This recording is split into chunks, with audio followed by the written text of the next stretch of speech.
اچھی باتیں سننے اور پڑھنے کے لیے میرے چینل کو ضرور سبسکرائب کریں۔ صبح کی نیند انسان کے ارادوں کو کمزور کرتی ہے۔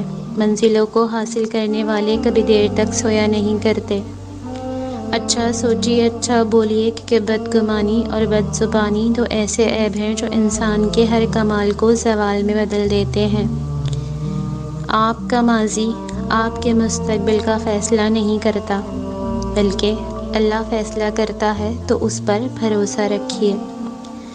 حیا اور ایمان ہمیشہ اکٹھے رہتے ہیں۔ جب ان دونوں میں سے کوئی ایک اٹھا لیا جائے تو دوسرا بھی اٹھا لیا جاتا ہے۔ غیبت کرنا کمزور انسان کی آخری نشانی ہوتی ہے۔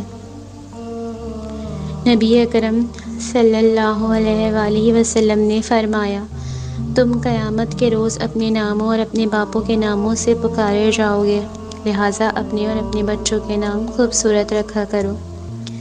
نبی اکرم صلی اللہ علیہ وآلہ وسلم نے فرمایا، دنیا ساز و سامان کی جگہ ہے اور اس دنیا کا بہترین سرمایہ نیک عورت ہے۔ علم ایک ایسا پودا ہے جسے دل و دماغ کی سرزمین میں لگانے سے عقل کے پھل اگتے ہیں۔ خوش ہونا ہے تو تعریف سنیے، اور بہتر ہونا ہے تو تنقید سنیے۔ نماز میں رکوع سجود مکمل نہ کر کے نماز کی چوری کرنے والا سب سے بڑا چور ہے۔ نفرت نہیں، خوشخبری پھیلاؤ، مشکلات نہیں، آسانی پیدا کرو، دائیں ہاتھ اور اپنے سامنے سے کھاؤ۔ جب اللہ تعالیٰ مال دے تو اللہ کی نعمت کا اثر آپ پر دیکھا جانا چاہیے۔ تم جہاں کہیں بھی ہو، اللہ کا خوف دل میں رکھا کرو، اور گناہ سرزد ہو جانے کے بعد نیکی کر لیا کرو، وہ اس گناہ کو مٹا ڈالے گی، اور لوگوں کے ساتھ اچھے اخلاق سے پیش آیا کرو۔ جب تمہیں اپنی نیکی اچھی لگے اور برائی بری محسوس ہو تو آپ مومن ہیں۔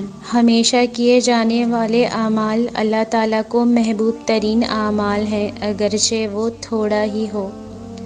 مومنوں میں کمال ترین ایمان والا وہ ہے جس کے اخلاق سب سے اچھے ہوں۔ اپنی غلطی کا اعتراف کر لینا بہترین خصوصیت ہے، اس سے نفس میں عاجزی پروان چڑھتی ہے اور تکبر کمزور ہوتا ہے۔ اس رب کی ناراضگی سے ڈرتے رہو جس کی صفت یہ ہے کہ اگر تم بولتے ہو تو وہ سنتا ہے، اگر دل میں رکھو تو وہ جانتا ہے۔ مزید اچھی ویڈیوز کے لیے میرے چینل کو سبسکرائب کریں اور ویڈیو کو لائک، شیئر اور کمنٹ بھی ضرور کریں۔ بہت بہت شکریہ۔